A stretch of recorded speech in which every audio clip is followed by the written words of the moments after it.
Welcome back to once again in the next video of Will and Champion Academy. Hi there, all morning. This is Asutosh Upadhyay. I have cooked a new video for you which will take you to the world of Kamala Das's confessional, lyrical, thematical, and emotional feelings. It will test you a lot about aging, fear of separation, and strong bonding between mother and daughter, along with transience. Okay, do one thing, like, subscribe, share and hit the bell icon. Without wasting our time, just let's start the video. आज के video में हम लोग बेटा class 12 की poetry का सबसे पहला चैप्टर माय मदर एट 66 कमला दास के द्वारा जो लिखा गया उसके बारे में पढ़ रहे हैं। जैसा कि ये कविता कन्फेशनल है, ये कवित्री बता रही है, वो अपने आत्म भावनाओं को व्यक्त कर रही है, लिरिकल है, काव्यात्मक है, थीमेटिकल है और इसे घटनाओं के रूप में वो बताना चाहती है और इमोशनल भी है, क्योंकि यहाँ पर आप लोग बेटा देखने वाले हैं कि हम एजिंग के बारे में जानेंगे कि उम्र के बढ़ने से जो डर पैदा होता है, एक समय के साथ, उम्र के साथ आपकी कमजोरी आपको बहुत कुछ एहसास दिलाती है। ठीक है, एजिंग के बारे में होगा, फियर ऑफ सेपरेशन, जब आप एक दूसरे से अलग होते हैं उसके बारे में चर्चा होगी। ठीक है, साथ ही एक स्ट्रॉन्ग बॉन्ड होता है बिटवीन मदर एंड डॉटर, उसके बारे में इसमें बताया गया है। और ट्रांसियंस बताया गया, ट्रांसियंस फीलिंग ऑफ लाइफ है, मतलब जहां पर जीवन में हर एक चीज एक जैसा कांस्टेंट नहीं बना रहता, हमारे जीवन में हर एक चीज समय समय पर बदलती रहती है। ठीक है, तो इन्हीं चीजों को मैंने कहा लिरिकल है। लिरिकल का मतलब यह है कि इसमें कुछ काव्यात्मक भाव है, कविता है, तो इसको मैंने थोड़ा सा एक संगीत देने की कोशिश की है, होपफुली आप लोगों को अच्छा भी लगेगा। तो चलो देखते हैं। Driving from my parents home to coaching last Friday's morn, I saw my mother beside me, doors open, mouth, her face ashen like that of a corpse.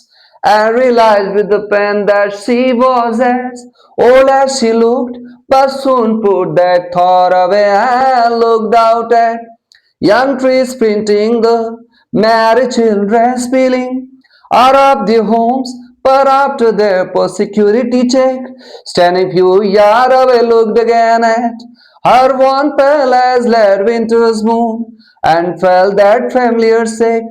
My childhood's fear, my childhood's fear. But all I said was, see you soon, Amma.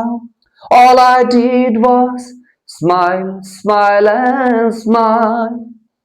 Driving from my parents home, driving गाड़ी चलाते हुए मेरे माँ बाप के घर से, home to coaching last Friday's morning, coaching के एयरपोर्ट के लिए पिछले शुक्रवार की सुबह को। I saw my mother beside me, मैंने अपनी माँ को अपने बगल में देखा। एक्चुअली वो गाड़ी चला रही है, कार चला रही है और बगल में उसकी माँ बैठी है, तो जाते जाते वो अपनी माँ को देख रही है और इस फीलिंग में, इस ख्यालों में खो गई है। डोज वो देखती है, आई saw my mother beside me, मैंने अपने माँ को अपने बगल में देखा। डोज ओपन, डोज ओपन का मतलब होता है बेटा जैसे कि नैपिंग, वो ऊंग रही है, ऊंगते समय जो होता है ना जमाई, अर्ध निद्रा जिसे कहते हैं, उस दौरान अब आपका मुंह क्या होता है, खुल जाता है, उसका उसका मुंह खुला हुआ देखा। And her face ation like, और उसका जो चेहरा था वो प्रतीत हो रहा था like that of cops. Cops का मतलब होता है यहाँ पर शव, शव के राख की तरह, जैसे शव जब जल जाता है तो उसके राख का जो ढेर होता है वह उस राख के ढेर के समान प्रतीत हो रही थी। एंड रियलाइज्ड विथ पेन, और वह उस दर्द के साथ महसूस कर रही थी that she was as old, वो उतनी बूढ़ी हो चुकी थी, एज शी लुक्ड, जितनी वो दिखाई दे रही थी।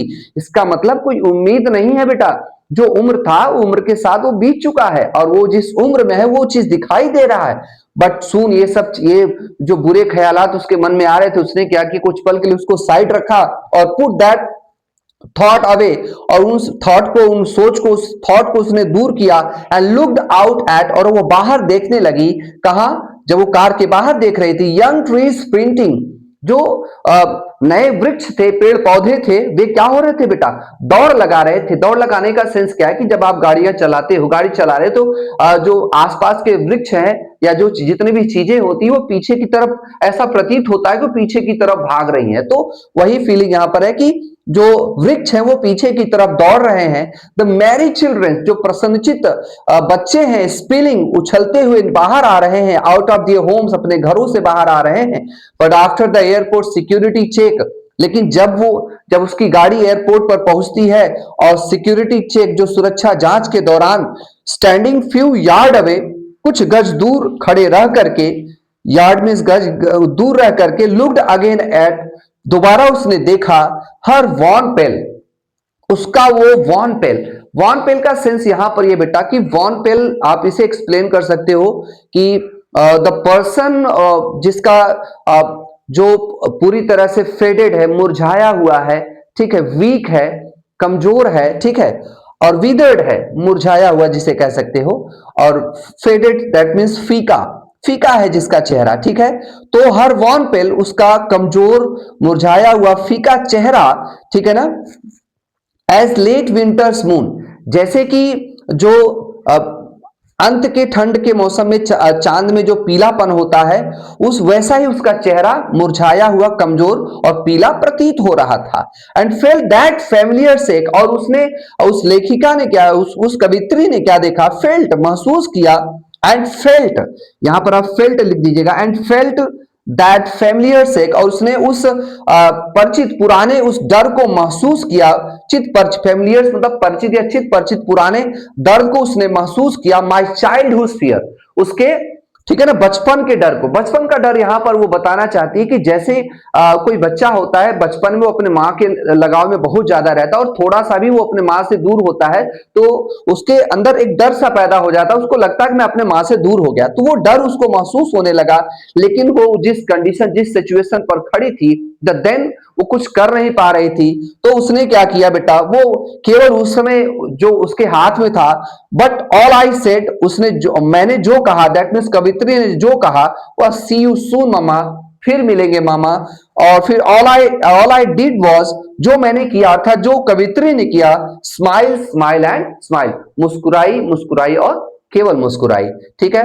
तो ये कविता थी बेटा। नेक्स्ट वीडियो में हम लोग देखेंगे इसके जो क्वेश्चन आंसर बन सकते हैं, ठीक है, और इसमें जो फिगर ऑफ स्पीच हम जो यूज करेंगे, कहां पर कौन सा टर्म यूज किया गया है, इसके बारे में बताएंगे।